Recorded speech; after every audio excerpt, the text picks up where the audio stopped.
welcome to the Monday evening.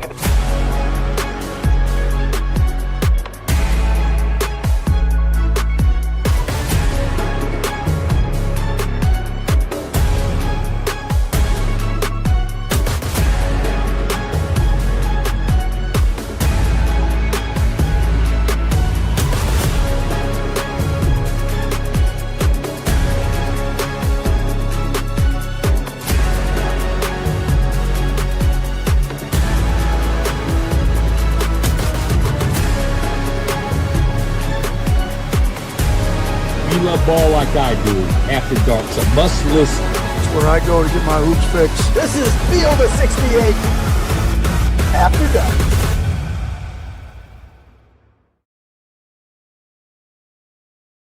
All right, welcome in everybody to the Field of 68 after dark on this Wednesday. It is a busy March Wednesday as we got a few days left to go in the regular season for all the major conference teams. And then next week, it's off to the respective cities, whether it's Kansas City for the Big 12 or the SEC in Nashville and so on. We got the nitty-gritty happening as we speak and a bunch of big games tonight as we are getting closer and closer to March Madness. The games are big. We've been talking seeding amongst ourselves off the air. Certainly the bubble is a big conversation piece. It is do or die time.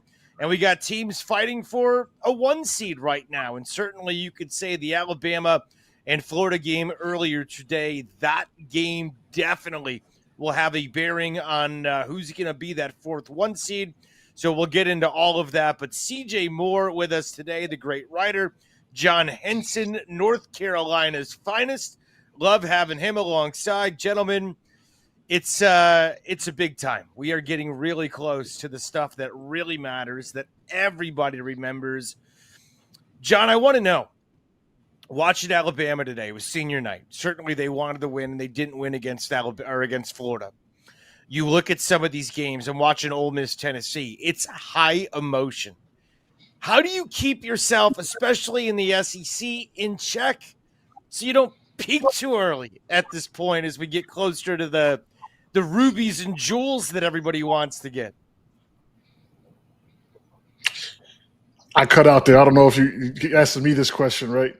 Yeah, I was asking you the question. Okay, I said, my bad. Yeah, cut out. All right, well, CJ, you heard the question, didn't you? Yeah. Go ahead. Go first. Go ahead, CJ.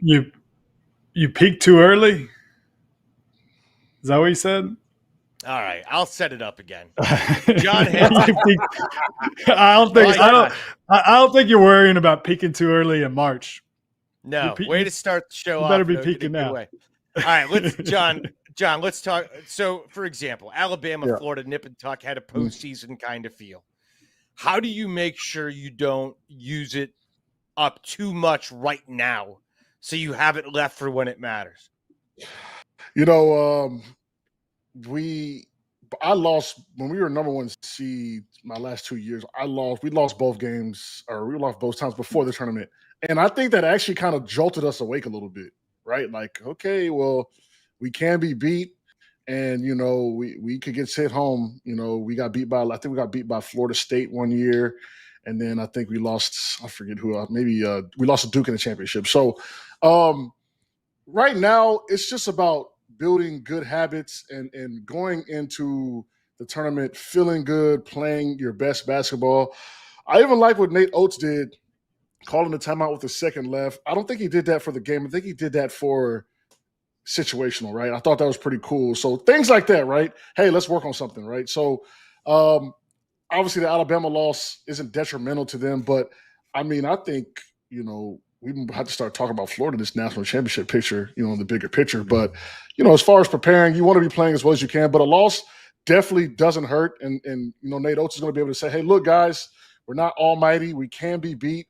And this is a team that is going to be ranked ahead of us. And that can kind of be used as a motivation factor, kind of a fear factor, which is how it was used with us at North Carolina. Like, look, if you guys play like this again, you'll be back here in campus in 7 days. So that's how we played it.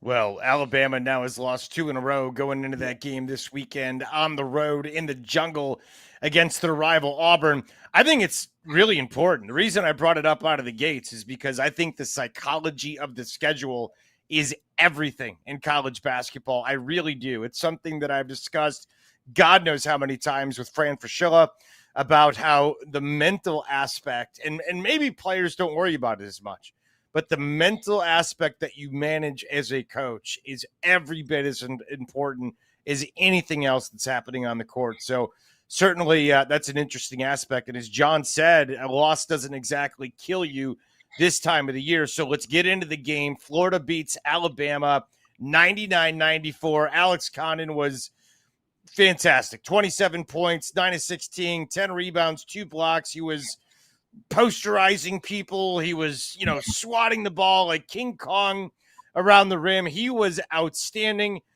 Florida got good guard play as well. CJ, your thoughts on the Gators and how valuable was this win tonight for Todd Golden's team? It was a big win because it gets them in a really good spot for potentially getting that last 1 seed. What I've been so impressed with Florida lately is I think you can see game by game how their big men are just gaining confidence and playing at such a high level right now. Thomas Hogg's been awesome lately, but Alex Condon was obviously the story of this game.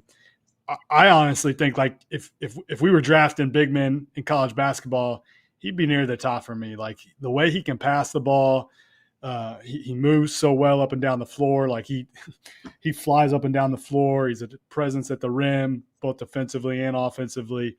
Like I thought he was terrific.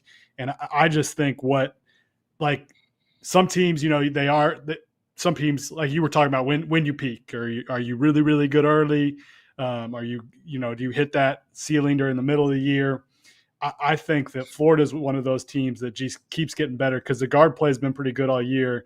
But I think their bigs are playing with more confidence than they have all season.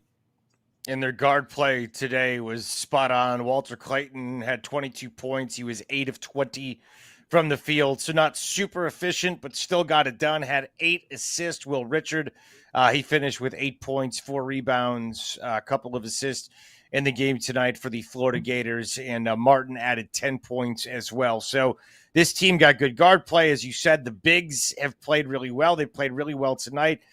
John, they out-rebounded Alabama, and this was a shootout. This was 99-94, so not much defense played in this game, but they out-rebounded Alabama, which to me was the difference in this game, 50-35. What did you think about the Gators and the way the bigs handled themselves tonight on the road on senior night, mind you, for Mark Sears in Alabama? Yeah, when you look at the stats, right, like it's not a big discrepancy. Alabama shot it better from 3. They got the same amount of field goal attempts. Free throws wise, they've kind of it was a wash.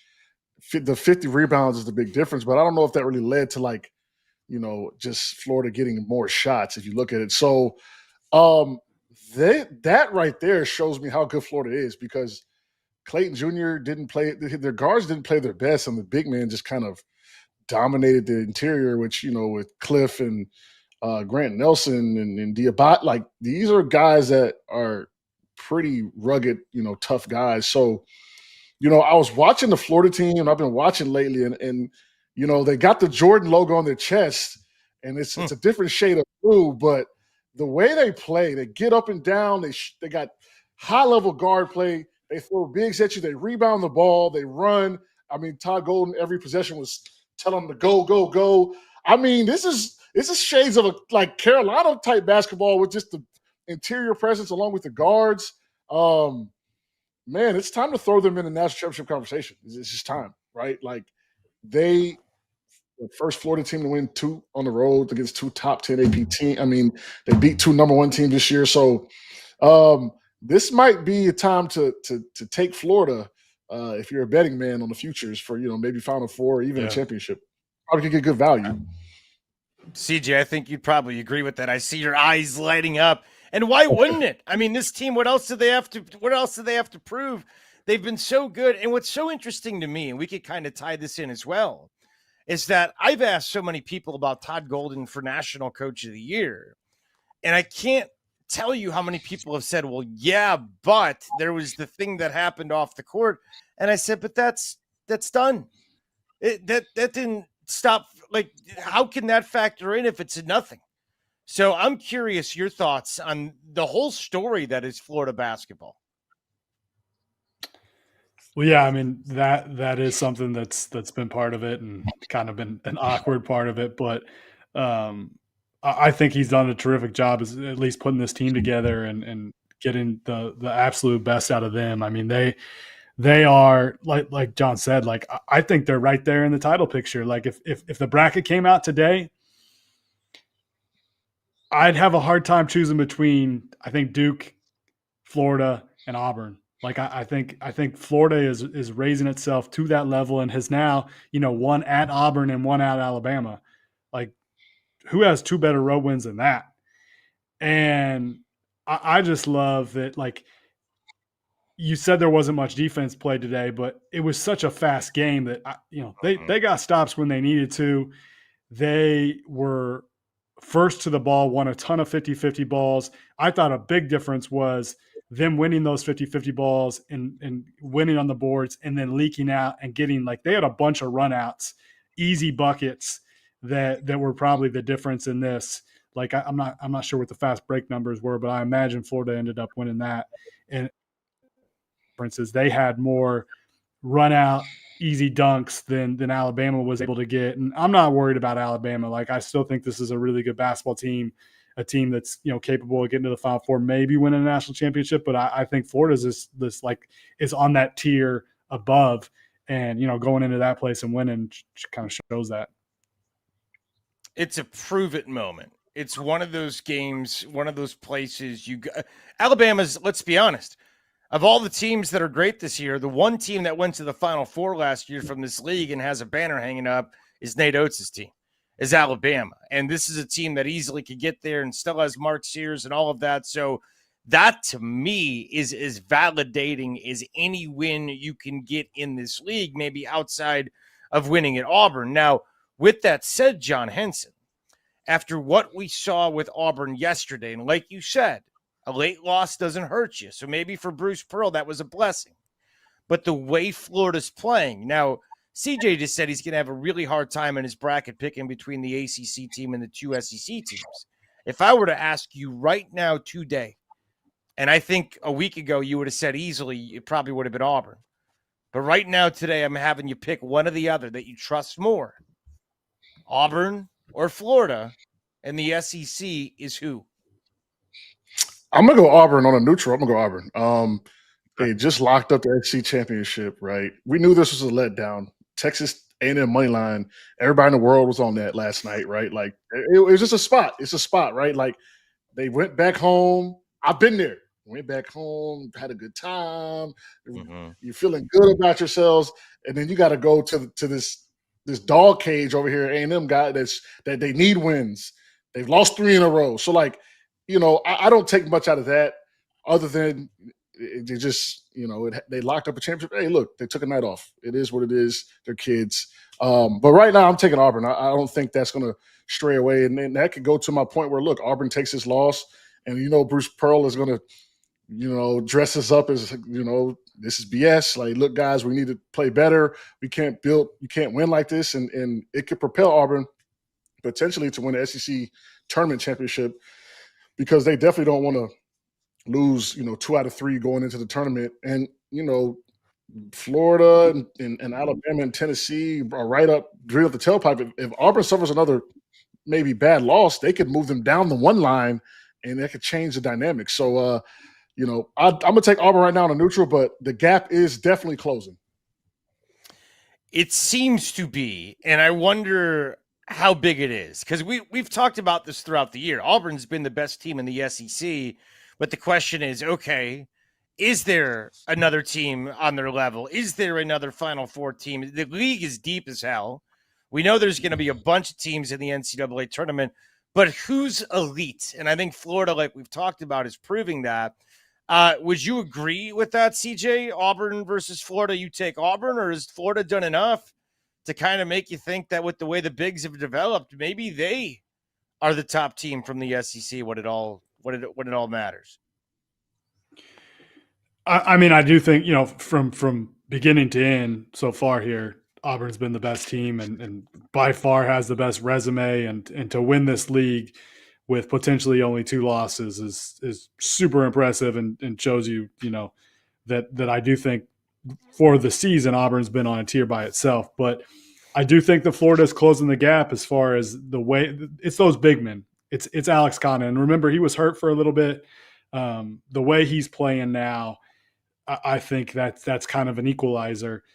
On a neutral floor right now, I think it'd be close to a coin flip. Like I think it's a really good game. Now I think Auburn's been the better team for much of the year, but I think at this point it would be close to a coin flip if you line those 2 teams up tomorrow, and we might get to see that here in the SEC tournament. So it's going to be a ridiculous SEC tournament. Like that's going to be really, really fun there in Nashville. And either your quarterfinals, your semifinals, like those are going to be high level Elite 8, Final 4 type games.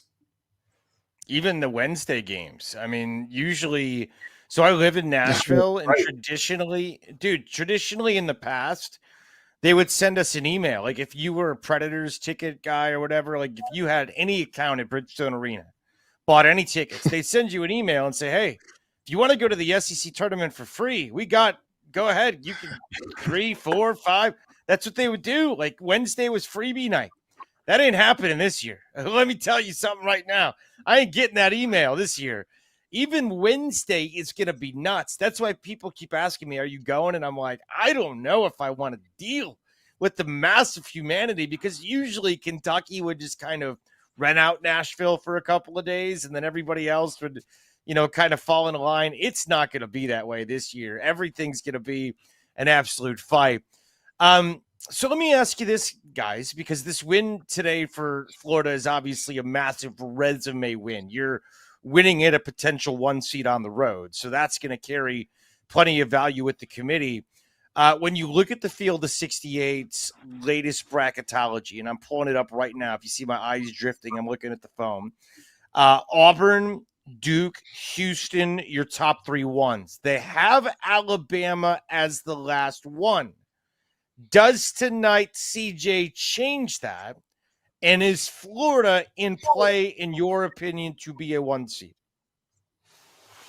Yeah, I think, depending on what happens in this final seconds of this Tennessee game, I think Florida and Tennessee are kind of battling it out for that last spot. And I think the SEC tournament is probably decent chance is going to determine which team outside of Auburn gets that second 1 seed in the SEC. And there's still like Michigan State out there. Let's say they win the Big Ten and win the Big Ten tournament, like don't lose another game. They're going to have a resume that's really, really interesting with a lot of quality wins. So I don't think it's a given that it's the second SEC team, but I would bet on that. And if you were asking me to guess which one it is at this point, I'm probably going to go with Florida, because I think Florida's probably going to perform better in the SEC tournament.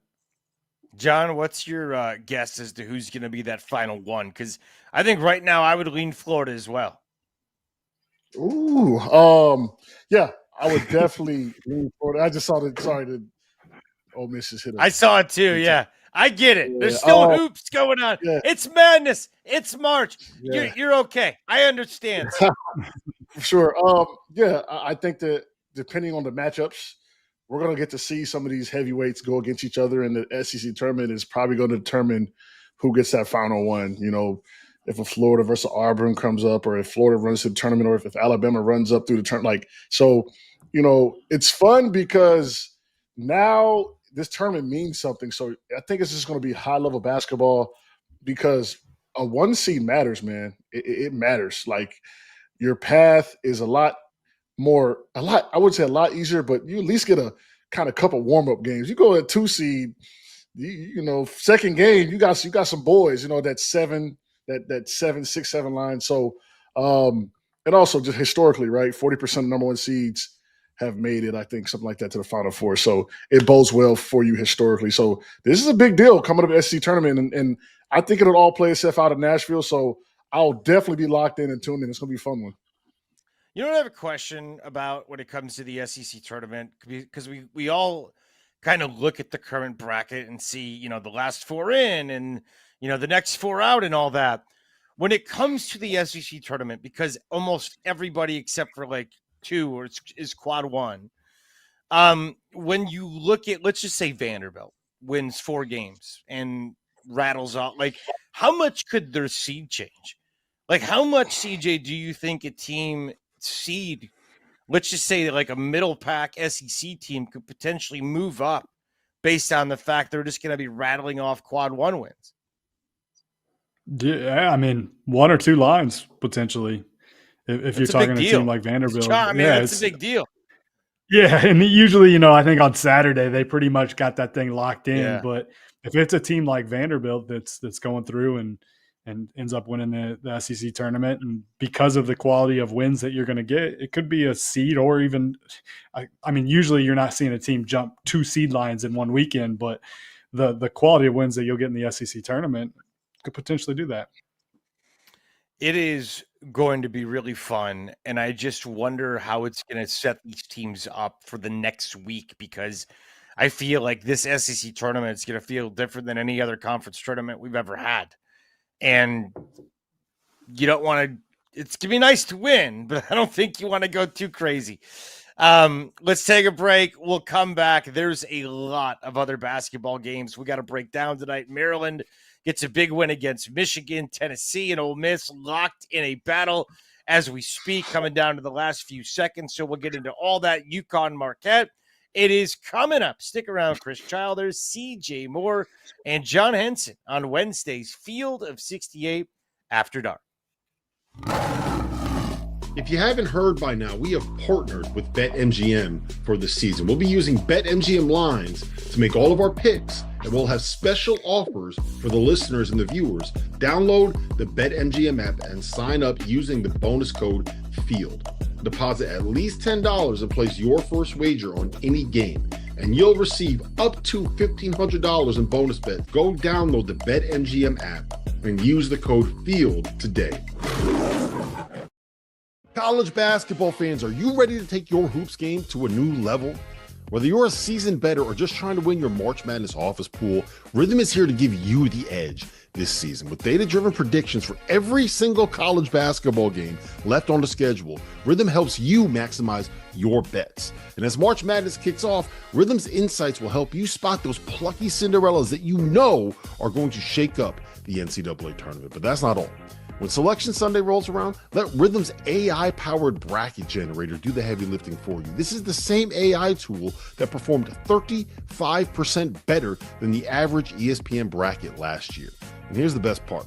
Rhythm pairs perfectly with our Field of 68 expert analysis, giving you the 1-2 punch that you need for the rest of the college basketball season. So don't wait. Download Rhythm today and get ready to see college basketball and your betting results in a whole new light.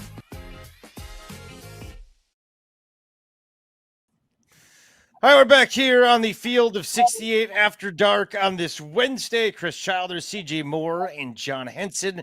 Let's take a look at some of the other games that happened tonight in college basketball. It was a big night. Clearly Alabama, Florida was the lead, but we got a lot of games happening as we speak that are big, like Tennessee and Ole Miss. That's coming down to the last few seconds. Earlier tonight, we had Maryland beating Michigan. That was a big win for Maryland. A couple games ago, last week, they just got their hearts broken middle of the week by Michigan State. It was one of those games. How are you going to respond? Well, I think it was Penn State they played after that. They get that win. They carry it over to a win against Michigan. They win tonight 71-65. The Stars played well. Derek Queen held his own inside with the big guys, and the big guys did what they had to do. They both had 20 points, but Derek Queen had 17 points, 12 rebounds. I'm guessing based on your reaction, something insane just happened in the basketball game. But CJ, I'll start with you. Your thoughts on Maryland's win and the way they've responded since the heartbreak against Sparty. Ole Miss is going to be paying some fines. Got a little mini court storm going on. Little court storm, oh yeah. Little court storm going on. I thought the big win by Maryland tonight to go into Michigan. I know Michigan's kind of struggling going through it right now, but to win on that home Michigan's home floor is a big victory. I thought it was impressive. Selton Miguel was awesome. Hit some really huge shots. Derek Queen was good again, and I just think this Maryland team don't have much of a bench, but man, that Crab Five is pretty darn good. And I did think Michigan a little bit lost this game with the way turning the ball over continues to just be issue for them. Like some of the turnovers in a row, like possession after possession, like 3-4 possessions in a row, they had stretches where they were turning it over, and just careless, like unforced stuff. You think at some point, I mean, we're in March, that they would figure it out. But, they've had a great season, 14-5, and Dusty May's first season in the Big Ten is like really good. But it's just crazy to watch a really good team turn the ball over so often.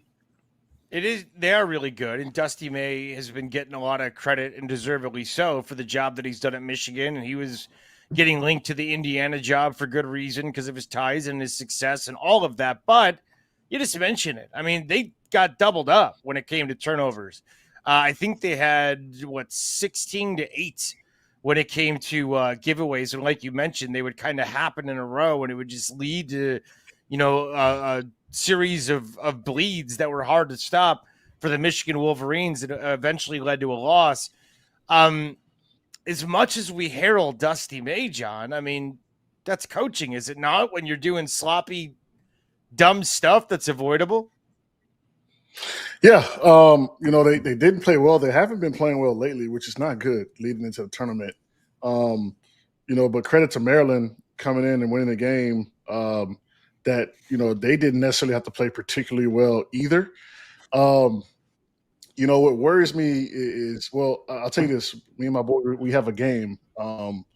It's take a shot every time someone on Maryland's bench scores. We've been sober for 10 days. So they've got to figure out their bench. I mean, the first time the guy scored in 3 games, so they're not going to be able to sustain that in a tournament. Someone will get into foul trouble. Someone will have to sit out for a long period of time within these next 2 weeks. And if they don't have a guy to bench that can at least fill in admirably, you're gonna lose. So that's my only concern with Maryland. They have one of the best starting fives in the country, right? These dudes are animals, bro. They're playing almost 40 minutes each. So, credit to Maryland today. I mean, they didn't shoot the ball fairly well. They didn't, set the world on fire, but Michigan turns the ball over. And that was kind of the story of the game right there. And down the stretch, when you have a big man also handling the ball so much too as well, I think that also is weird too. That could lead to a lot of turnovers and things like that. Just not having a main ball handler. And you saw that today.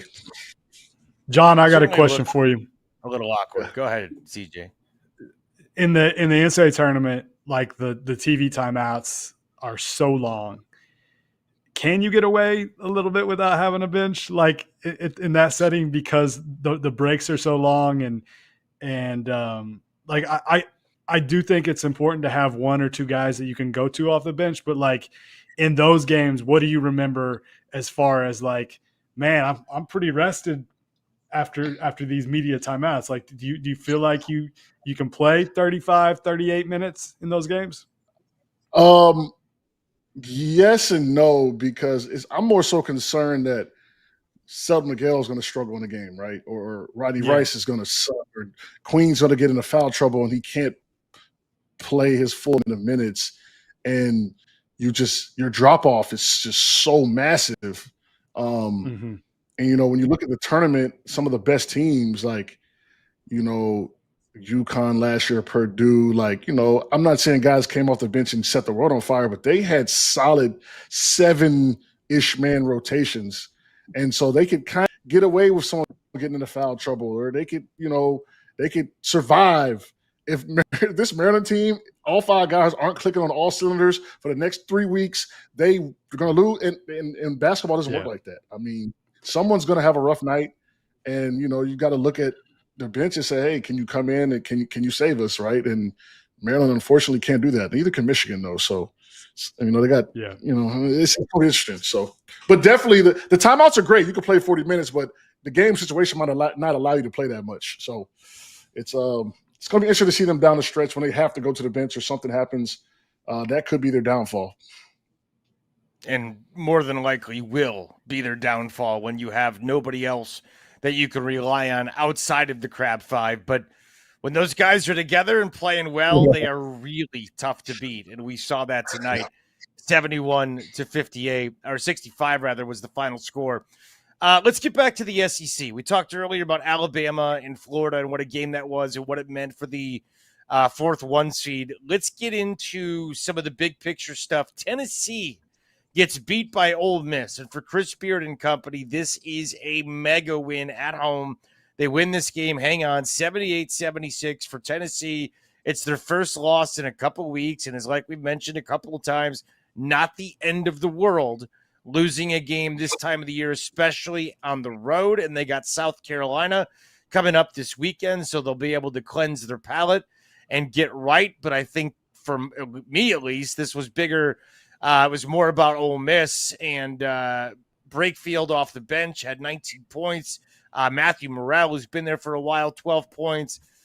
Dre Davis had 13. The guards played well. Malik Dia had 13 points and 5 rebounds. Dre Davis also had 10 boards. He pulled in a double-double.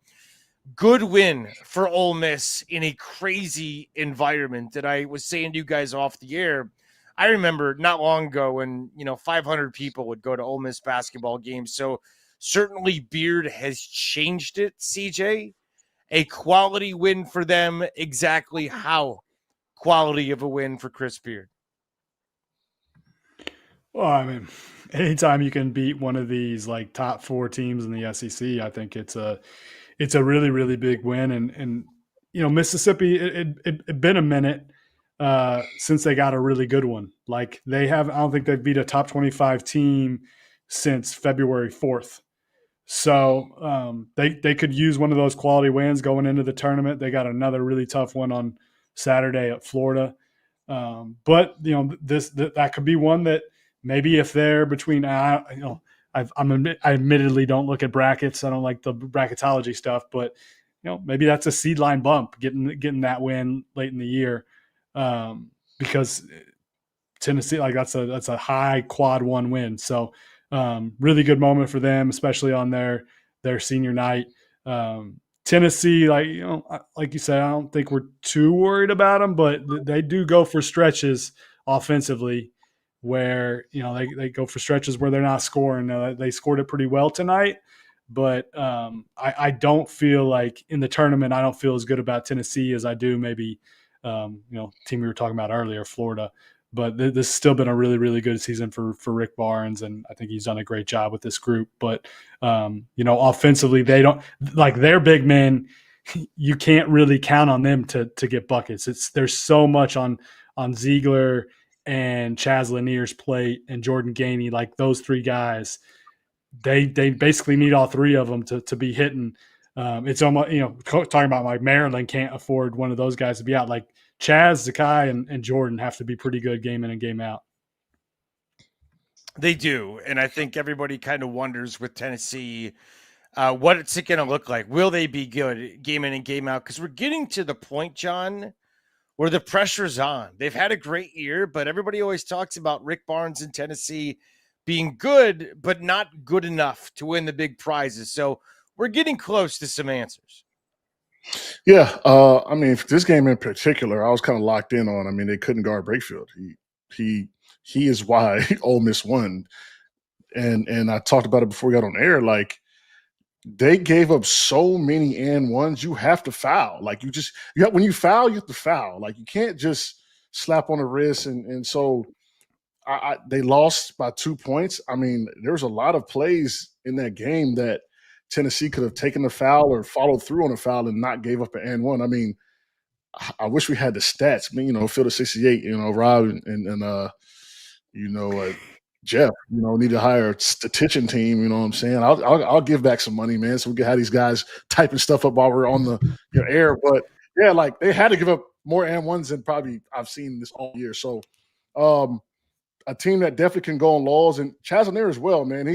you look at him and he kind of just fades away a little bit more than you want to for a guy that they're looking towards to score and lead them to the top. I think he only had maybe 2 points in the second half.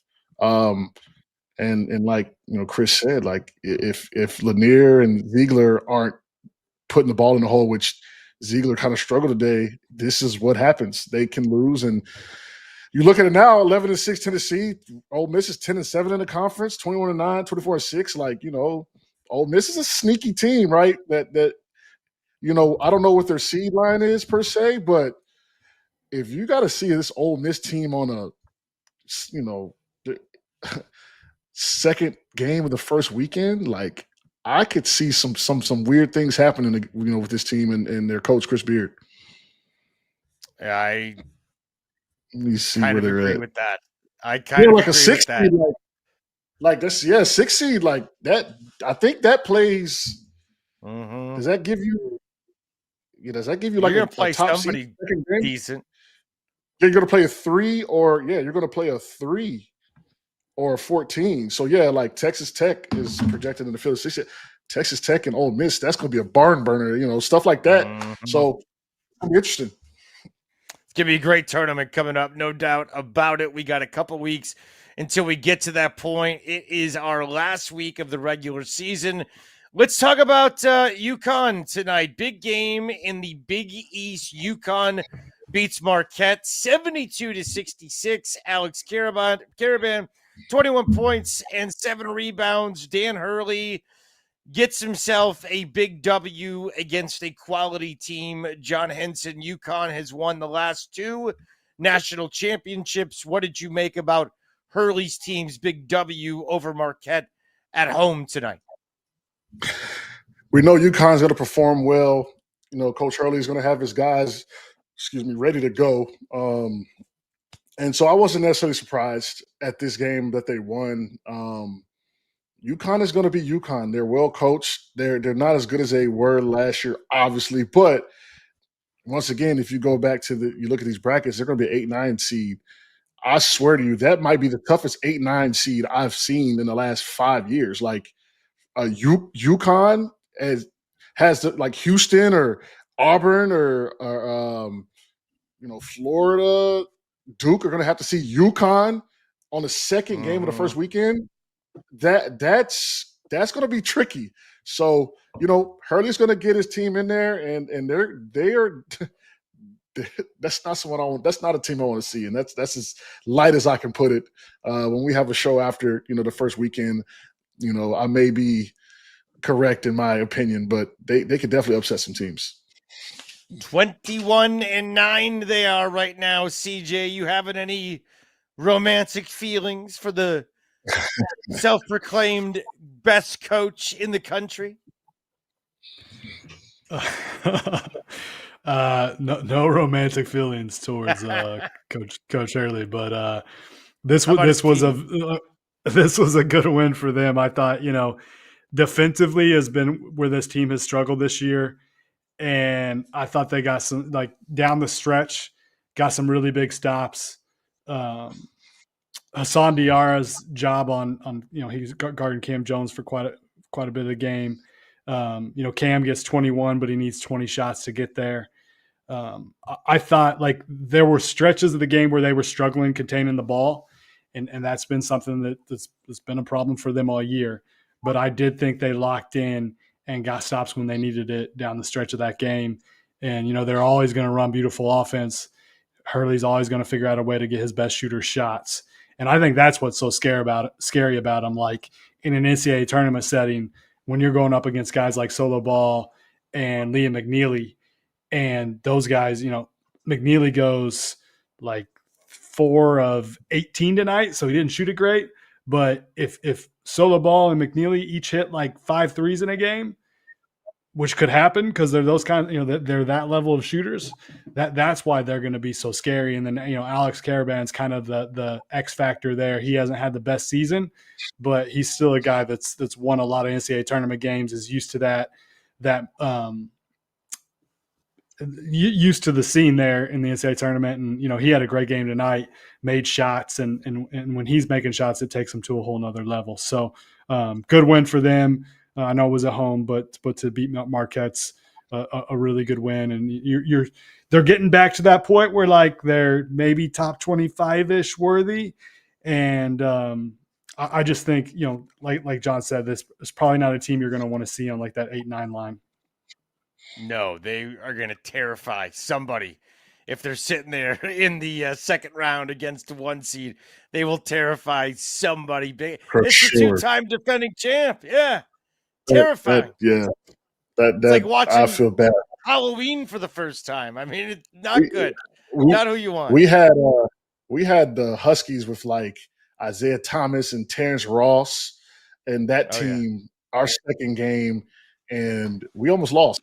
So, that it could happen. It could happen. Let's take a break, come back. Let's take a look at the bubble on Wednesday's edition of the Field of 68 After Dark. And afterward, we got the after. So get some questions in now, right here on the Field of 68.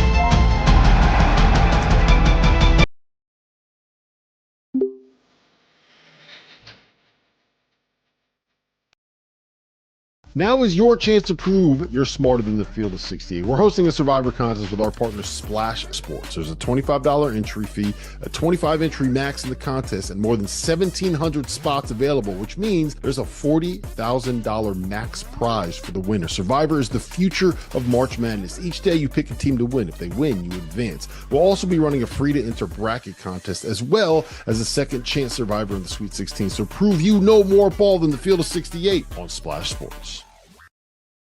Would you be surprised to find out that the Field of 68 is home to more than 35 podcasts? More than 25 team-specific podcasts that are hosted by the people that know what fans want the most. The Goodman and Humble podcast, the DTF podcast, the A10 Insider podcast, and the Mountain West podcast. But wait, there's even more. The Field of 68 will be launching the ACC Insider podcast this year. Subscribe to this channel and come along for the ride.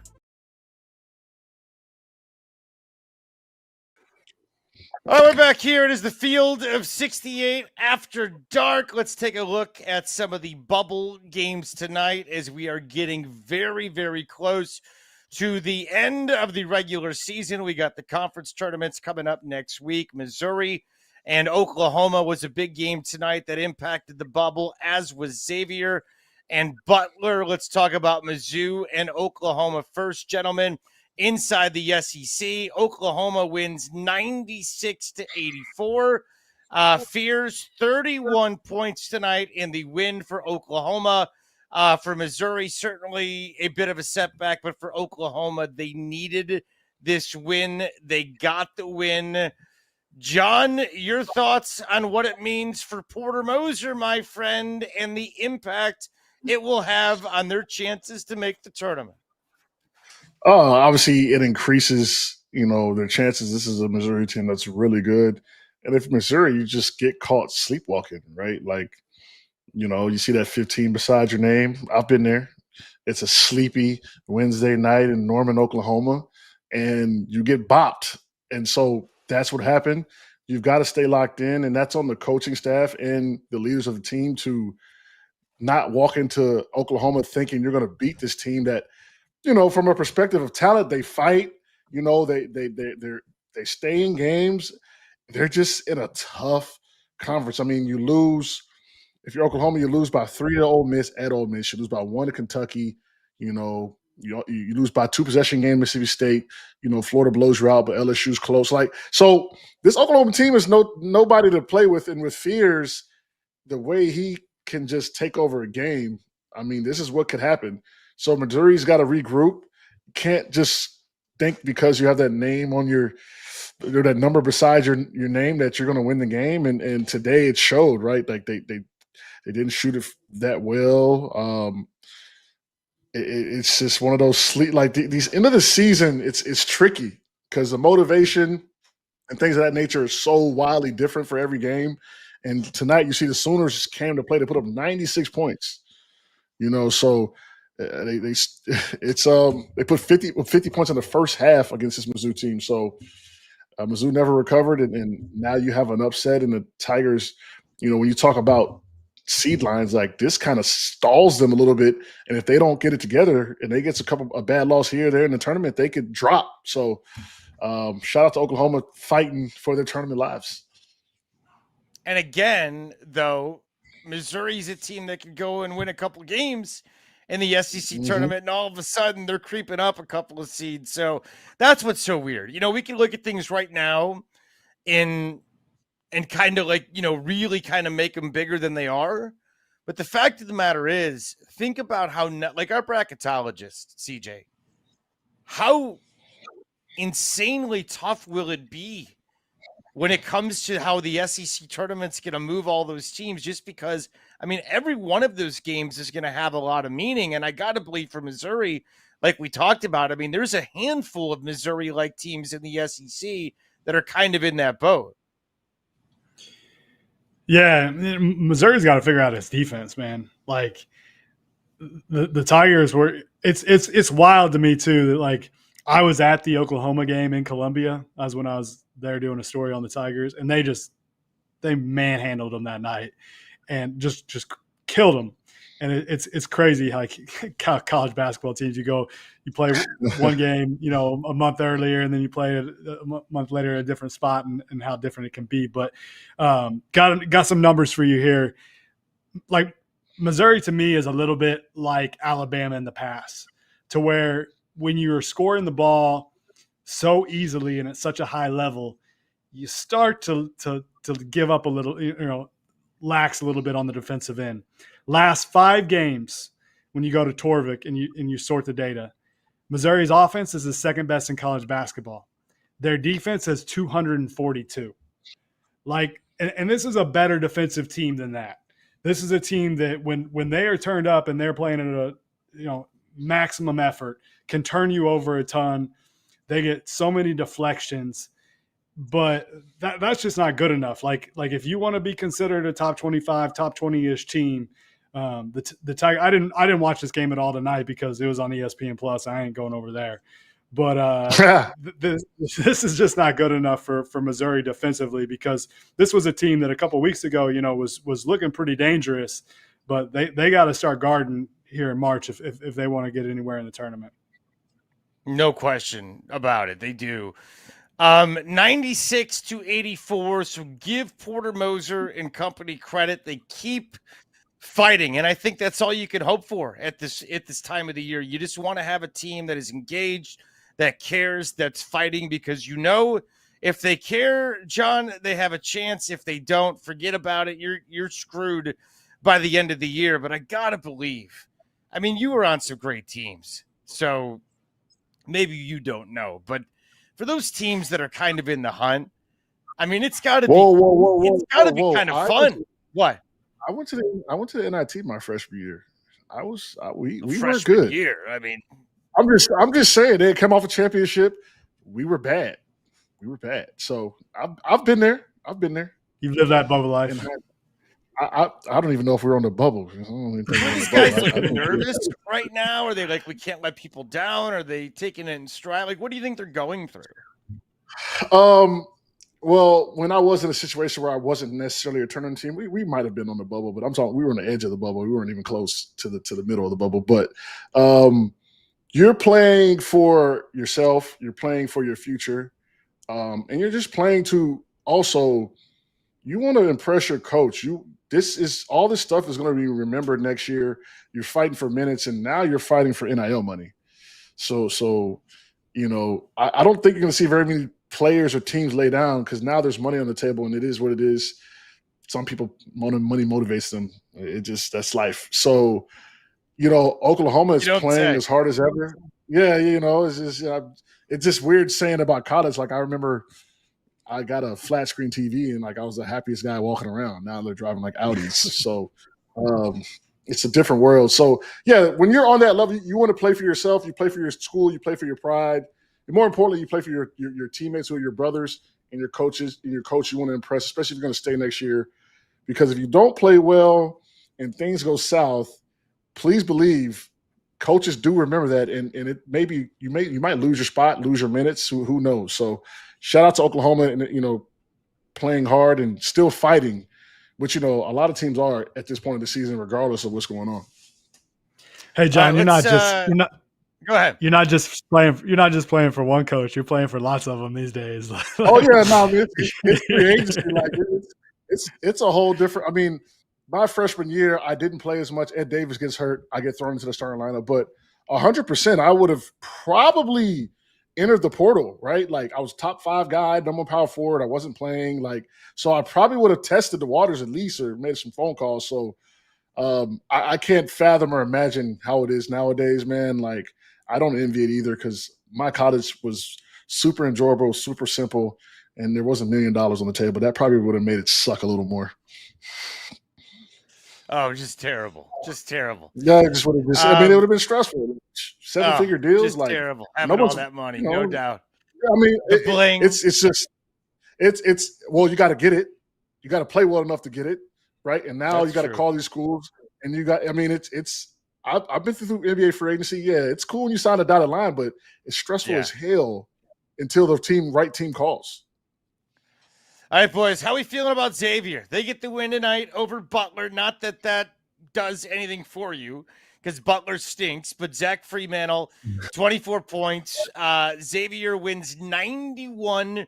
Freemantle did have 8 rebounds to go along with the 24 points. They're teetering. They're playing with fire, hoping not to get burned. CJ, what do you make of their win tonight? Is this a tournament team? I want to trivia time you guys right now. Hopefully you're not looking at it. How many games in a row do you think Xavier has won? I don't know. 2. I'm going 2. How many? You going 2? 6. Wow. Okay. It was 6 in a row, but it's in the Big East. It's like, it's not ACC levels, but there's the only NCAA tournament level team they've beat during that stretch is Creighton. So while they have won 6 in a row, like they haven't been able to help themselves that much because they've had a stretch here where they're not playing quality teams. But Xavier was a team I had in the preseason top 25. Like I it's one of the oldest teams in college basketball.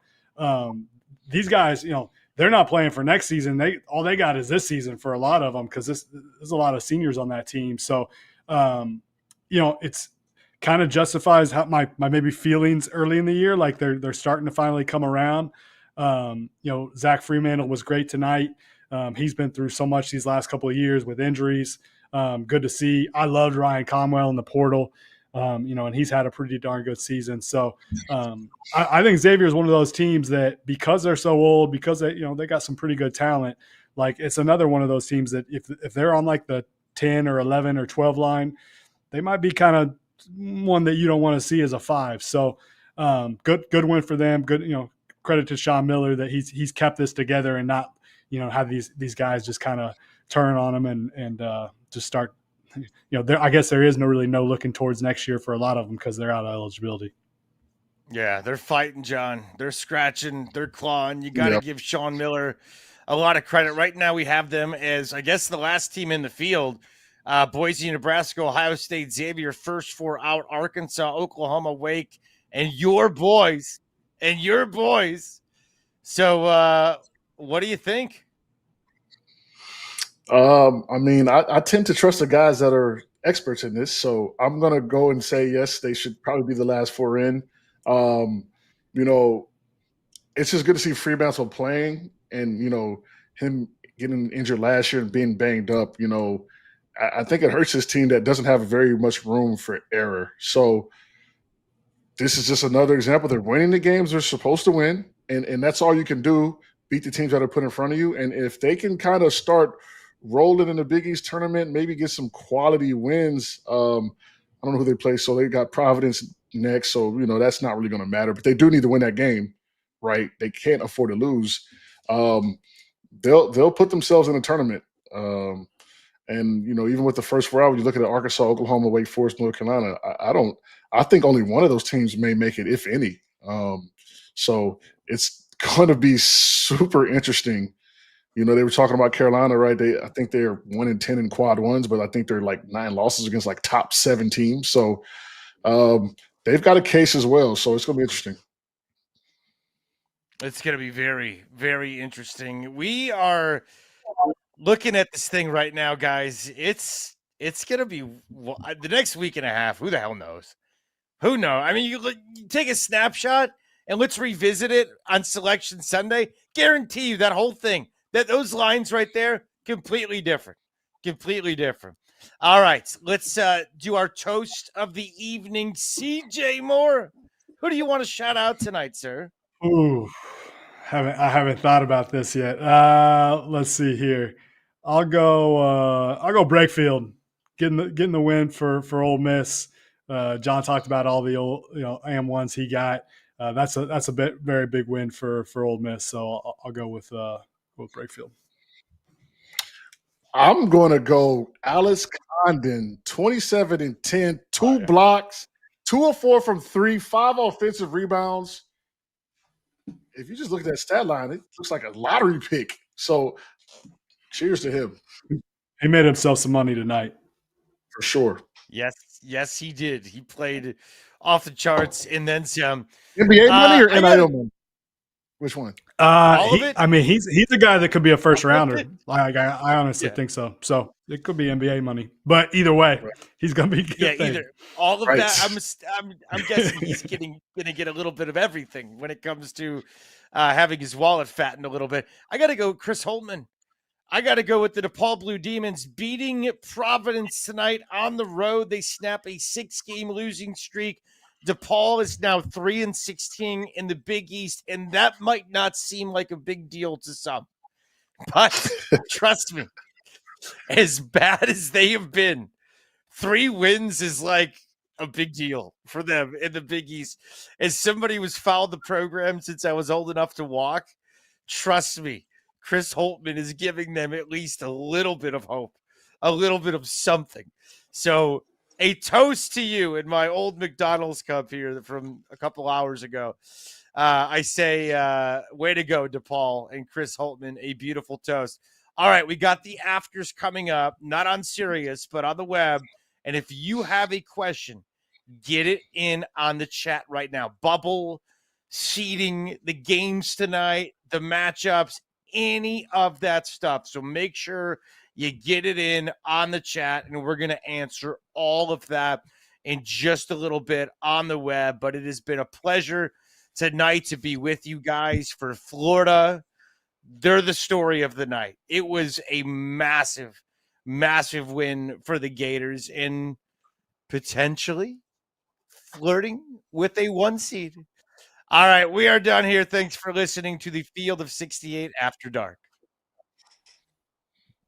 As teams are fighting to get off the bubble and into the Field of 68, I got a beverage for you that's been off the bubble since day one. Dad Water. No bubbles, no fizz, just a smooth, refreshing canned cocktail unlike anything else on the market today. If you're tired of the same old beers and seltzers on game day, crack open something different. Dad Water is made with tequila, water, and natural flavors. Nothing artificial, no BS. It's 100 calories, 0 sugar, 0 carbs, gluten-free, so if you're on a diet like me, you're good to go. Dad Water is also an Indiana brand. College Hoops is in its DNA, and they want you to enjoy a great lineup of products all tournament long. Dad Water is the ultimate game time drink with no bubbles. It just drinks like water. Clean, smooth, refreshing, and without those burps. So take it from me. This is the easiest drinking adult beverage I've ever had. Dad Water is now available at Target, Total Wine and Liquor, and Meijer, as well as your favorite local liquor stores. Or you can order online at drinkdadwater.com. Dad Water, tequila, water, natural flavor.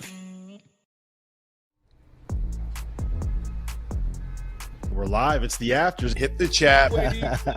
I'm not getting close to any bear. My career high on the court is 28.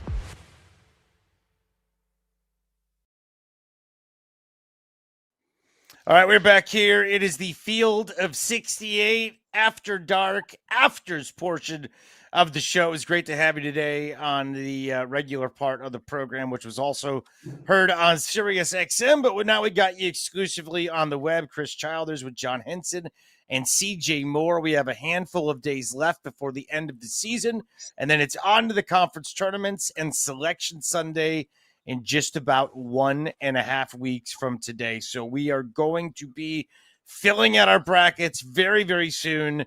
With that said, let's go ahead and get to some questions for the afters on the web. Let's bring in Dagan, our producer, to help us out. Dagan, what you got today, sir? Hello, fellas. Talking bubble. Obviously, we just talked about Oklahoma. Texas got a big win yesterday.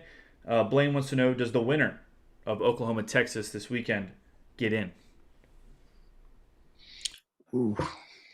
I mean, it helps, right? But it doesn't necessarily get them in. Yeah, I don't know. Like, is Texas in? Is Texas in? I need to pull up this chart. Yeah, they're out for us. They're not first four. They're not first four. They're not first four or next four. So they're at least 8. Oh, yeah, no. Oklahoma needs to win this. That's pretty much what that means. Oklahoma, this is a must-win, or this could, I mean, this is win or go home. This is Game 7 right here for Oklahoma. So Texas, it doesn't do much for them. I mean, it probably keeps them alive. It probably keps them alive because the SEC tournament, you get chances. I guess if you have a pulse, you're still considered alive. Yeah. I mean, but yeah, it's I don't know if it's a winner in for either team. Like there's probably work to be done in the SEC tournament for both. I think you're right. It's just one of those games. Don't lose it, because you guys know how this is. I know how John's like, well, a loss doesn't hurt at the end of the year, but if you're bad or if you're teetering, it can collapse your lung. You know what I mean? Like it can take the wind right out of your sails. And in my opinion, and especially in a rivalry, and you can speak to that. Now, Texas-Oklahoma basketball is not Texas-Oklahoma football, but it still matters, and it matters to those people. If you've been around them at all, they yell, Boomer Sooner, Texas sucks. Like that is, it's like go Army beat Navy. So I got to think, John, losing that would be really hurtful.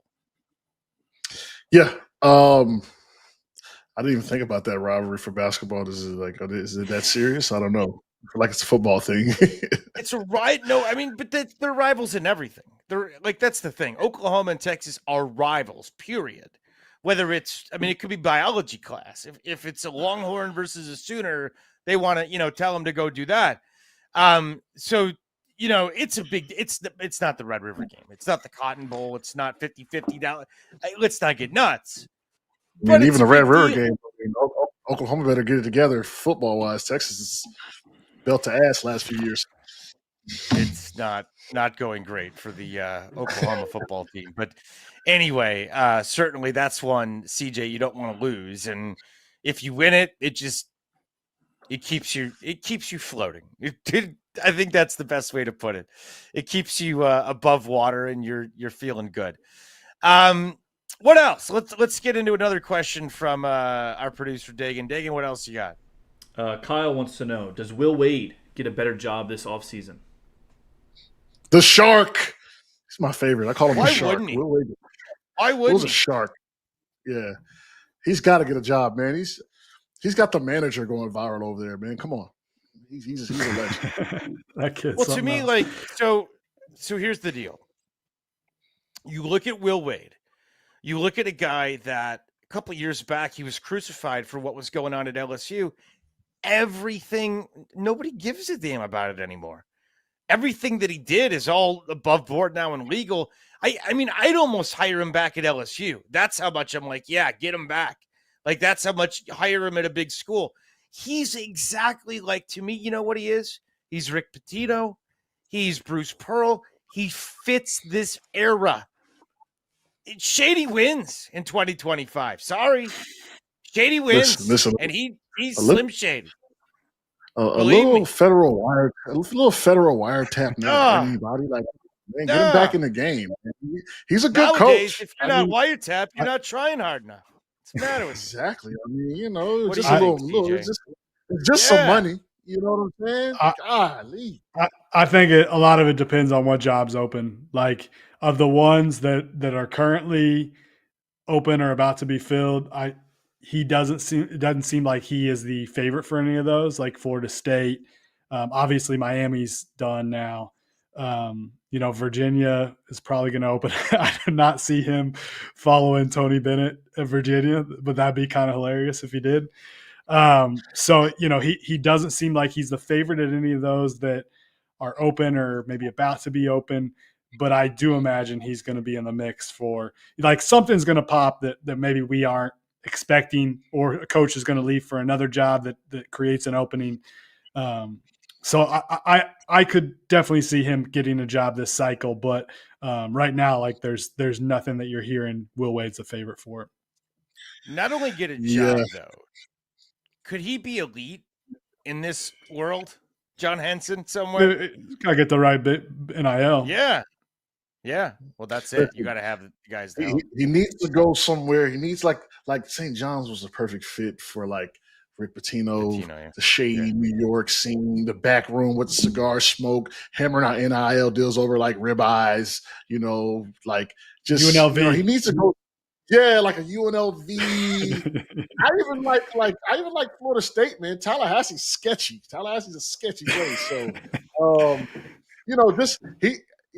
I don't know if he'll get a Indiana caliber job right away, but there will be jobs opening in even Virginia. I don't know. Virginia doesn't, that doesn't seem like a good fit for him. But, I like where he's at now. Like LSU was a perfect spot. Like, Baton Rouge, football's kind of overshadowing, so we can kind of work in the shadows and get players. So, like I said, I'm a huge fan of Will Wade since the LSU days. A close friend of mine was really close with him. And, that coach at Louisville, and Will Wade used the Louisville kind of defense and zone philosophy. So I got to just see it up close and personal. He's a shark, man. He's going to be good. And that's what gets overlooked is like he's such a good coach too. Like he's a really good coach, and like all the shadiness, yada yada yada. That's what everybody like focuses on. And he's just a guy that gets players. No, the dude can coach some ball now too. So not only are you getting a coach that can get it done on the recruiting trail, but he's a really really good defensive coach. He's a smart dude. That gets overlooked a little bit when it comes to Will Wade. So if whoever does eventually hire him is going to get themselves, in this era, kind of the full package. All right, let's get to one more question before we say goodbye for the evening.